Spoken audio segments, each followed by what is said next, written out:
A violent scene in Moscow. Police found 4 University of Idaho students murdered on Sunday, and we're learning new details about that quadruple homicide. Today, as part of their homicide investigation, Moscow police said investigators believe an edged weapon, such as a knife, was used in this crime. They say, as of right now, they have not recovered a weapon, though. They also say investigators believe this was an isolated, targeted attack, and there is no imminent threat to the community. And autopsies are scheduled for tomorrow, and they'll hopefully provide more definitive information on the exact cause of the deaths and what happened.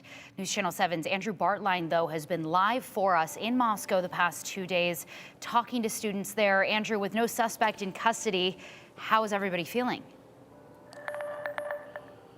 Well, that's kind of the point of this. When we first got into town, we talked with a student who was packing up her car and leaving town. She's going home early for Thanksgiving break, the last of her 6 roommates to do so. But there are students still here on campus here in Moscow. We talked with them today.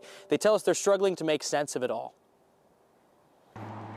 Driving past the flowers on Highway 8 or walking near the Main Street candles, the reminders are scattered throughout Moscow. It's been a little bit uncomfortable. 4 murders, killed by an edged weapon, such as a knife.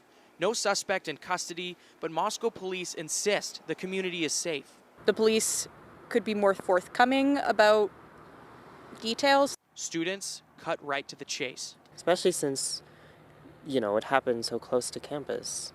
And there's so many people here that could be potential victims. Yeah, I don't want to have both my AirPods in because I don't want anyone to attack me or anything. I'm just being more wary of anything, really. It just feels a little bit dangerous. Investigators are still hashing out the scene. Assisting agencies include Idaho State Police and the FBI. Well, there was a lot of blood. It was, Kathy Mabbitt is the Latah County coroner. It's a very sad scene with 4 murdered college students. Mabbitt and police have not said when exactly the killings happened between Saturday night and Sunday morning. Police found the bodies after responding to a call for an unconscious person.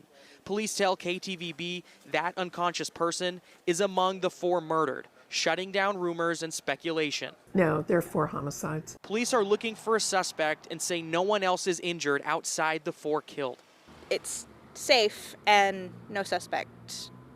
I'm just confused about what's going on. I still don't feel entirely safe when I don't know all the information that, they probably do know, they're just not telling us. Students responded to this uncertainty by leaving early for Thanksgiving break. A week worth of school isn't worth it, if you're just gonna be scared every night. And for those who stayed, they're not betting on blind trust.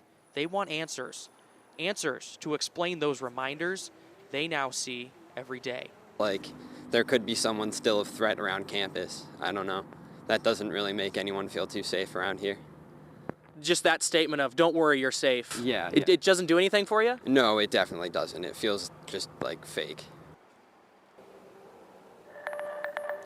Now here's a look at the scene behind us right now. It's probably tough to see because it is so dark. There's very few lights on. You might be able to pick up those 2 faint headlights on the only police car that's here right now. That is the Moscow Police Department. And the reason why a lot of this information is slow coming out, Moscow police say they don't want to release any information that could hinder their investigation or any subsequent prosecution. So they're sticking by that statement. But they do want to reiterate again, they think this is an isolated incident, a specific targeted attack. And they say again in their most recent press release that came out recently that they hear the community, they understand, but they have to do this for their investigation to go through properly.